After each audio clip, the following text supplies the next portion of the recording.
В эфире «Актуальное интервью», в студии Сергей Михедов. Здравствуйте. Отдельные социальные выплаты, которые предоставляли органы соцподдержки с начала года, были переданы в ведение Пенсионного фонда России.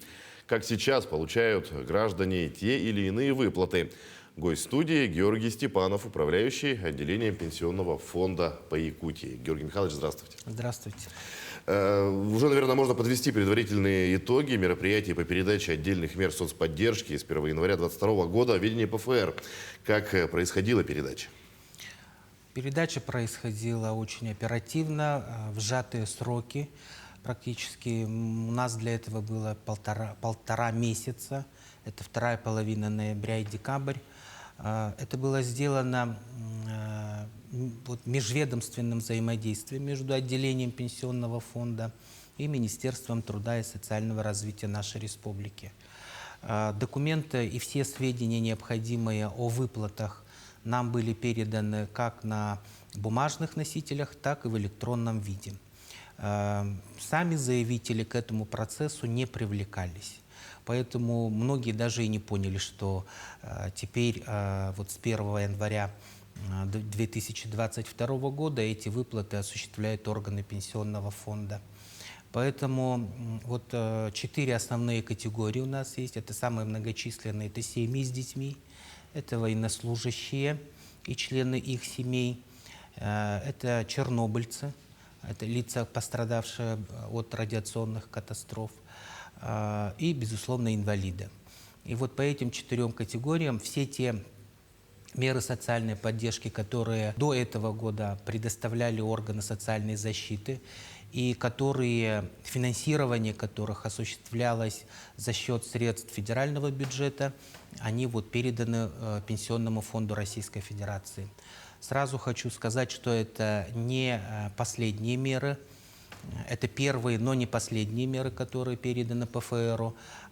Принята правительственная концепция, в соответствии с которыми все пособия, меры социальной поддержки, которые финансируются из средств федерального бюджета, в течение ближайших 2-3 лет также будут переданы в ведение Пенсионного фонда. Изменились ли сроки выплаты мер социальной поддержки? Сроки не изменились, сроки, какие были, они абсолютно такие же остались. Единственное исключение было у нас в январе месяце этого года. Оно связано с тем, понятно, с передачей, да? По общему правилу меры у нас выплачиваются с 1 по 25 число последующем месяце.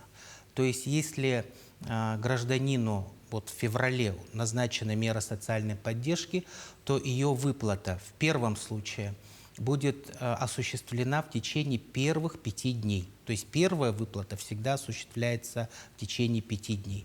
В последующем они будут получать на следующий месяц с 1 по 25 число. То есть здесь нельзя проводить аналогии с пенсиями, которые выплачиваются месяц в месяц, да?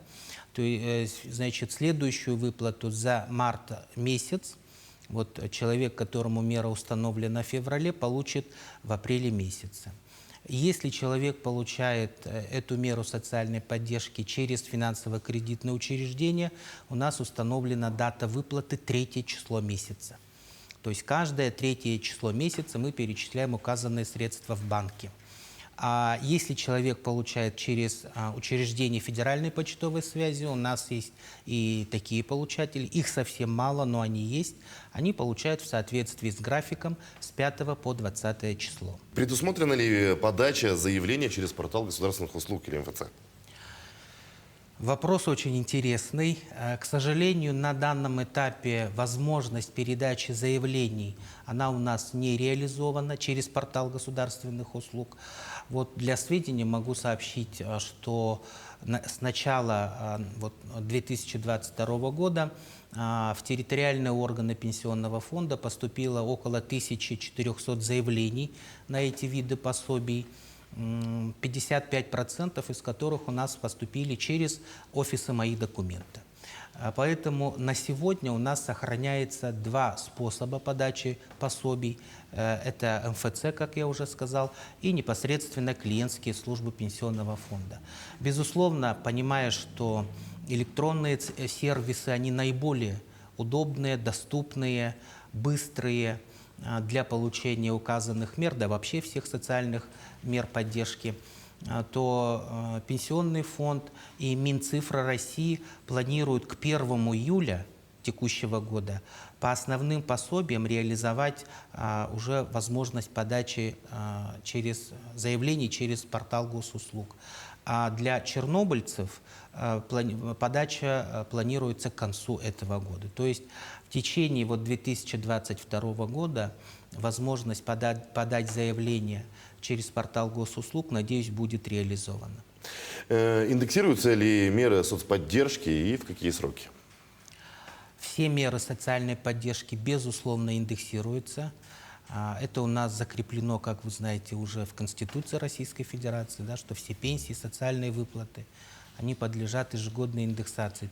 Здесь имеется просто некоторое различие. Общие, допустим, большинство, детские пособия, да, пособия чернобыльцев, они у нас индексируются в соответствии с правилами с 1 числа ежегодно на уровень инфляции в предыдущем году. Мы уже с 1 февраля проиндексировали около 6800 пособий на 8,4%. Это утвержденный уровень инфляции за 2021 год. Исключение составляют 2 пособия, которые мы выплачиваем членам погибших военнослужащих или военнослужащих, ставших инвалидами вследствие военной травмы. У них индексация производится с 1 января в соответствии с уровнем повышения прожиточного минимума. Но основные, самое у нас большое количество получателей пособий – это детские пособия. Их у нас получают порядка 6700 человек по всей республике. Эти пособия у нас индексируются с 1 февраля. И хочу сказать, что все эти проиндексированные пособия за февраль месяц мы выплатим в марте месяце. Предлагаю разобрать небольшой пример. Если папа работает, а мама ухаживает за ребенком, имеет ли мама право на получение единовременного пособия при рождении и ежемесячного пособия по уходу за ребенком? У нас есть 2 основных вида пособия для детей. Во-первых, это единовременное или ежемесячное пособие. Единовременное пособие при рождении ребенка выплачивается по линии пенсионного фонда только неработающим родителям, если оба родителя не работают. Во всех остальных случаях, если хотя бы один из родителей работает, то указанные пособия оплачиваются через работодателя. И у нас, к сожалению, с начала года очень много было таких заявлений, когда родители не указывают, что супруг или супруга у них не работают. А в последующем при проверке, ведомственной проверке пенсионного фонда или при межведомственных проверках с органами занятости, с налоговой службой, мы выявляем факты работы. Индивидуальный предприниматель, еще раз, это у нас занятый, это работающий человек. Да? Человек, который приобрел статус самозанятого, это тоже работающий человек. Поэтому родителям, прежде чем подавать заявление, необходимо все-таки уточнять статус своих супругов. Потому что от этого зависит, имеет ли в данном случае эта семья право на получение этого пособия. А что же касается ежемесячных пособий, то здесь, даже если один из родителей работает, подающий заявление неработающий родитель обязательно должен предоставить справку, что с работы второй супруг не получал эти пособия, чтобы мы исключили двойное получение пособий. Надеюсь, это всем понятно, да? Какие военнослужащие имеют право на ежемесячную денежную компенсацию? Вы имеете в виду, наверное, ежемесячную денежную компенсацию по детскому отдыху, да? Потому что у нас для военнослужащих имеется такая отдельная мера социальной поддержки. Эта мера, предусмотрена для членов семей отдельных категорий военнослужащих, которым по линии пенсионного фонда выплачиваются пенсии. Вот те военнослужащие, которые получают по линии пенсионного фонда пенсию, они обращаются к нам. Но к нам могут также обратиться другие военнослужащие, которые получают пенсии через свои силовые ведомства. Но в этом случае мы через межведомственное взаимодействие также, как вот я уже сказал в предыдущем вопросе, мы должны исключить двойное получение указанных мер социальной поддержки. Любой инвалид, имеющий машину, может претендовать на компенсацию страховой премии по договору обязательного страхования гражданской ответственности владельцев транспортных средств. Есть такая мера социальной поддержки. У нас, если инвалиду в соответствии с его программой, индивидуальной программой реабилитации и абилитации, так называемого ИПРА, значит, предусмотрено, что ему необходим специальный автотранспорт, и при постановке на учет значит, обязательно требуется на страхование по ОСАГО.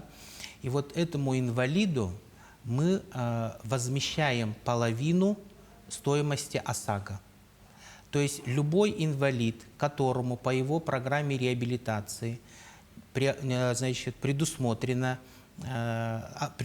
автомобильный транспорт, мы возмещаем половину стоимости вот этого страхования. Единственное здесь условие, что в число имеющих право вождения должно быть включено не более 2 других лиц. Ну и в заключение нашего разговора, коротко, что бы вы хотели еще добавить, какую информацию дать нашим телезрителям? Ну, во-первых, я хочу повторить, чтобы при составлении, значит, при подаче заявлений более внимательно относились к указанию своих статусов, работает, не работает, муж, жена. А то у нас бывают заявления, к сожалению, когда даже с ошибками пишут имена своих детей, а для нас это очень критично. Большая половина, почти все сведения, вернее, которые мы обрабатываем, мы, значит, рассматриваем в порядке межведомственного взаимодействия. Поэтому будьте очень аккуратны. Ну и, как я уже сказал, пока до лета надо обращаться в МФЦ, мои документы, или же непосредственно в клиентские службы пенсионного фонда. Естественно, соблюдая все требования. Георгий Михайлович, спасибо, что ответили на наши вопросы, пришли к нам. Желаем вам всего хорошего и дальнейших успехов в работе. Спасибо вам тоже. А я напомню, что гостем нашей студии был Георгий Степанов, управляющий отделением Пенсионного фонда по Якутии. Оставайтесь с нами.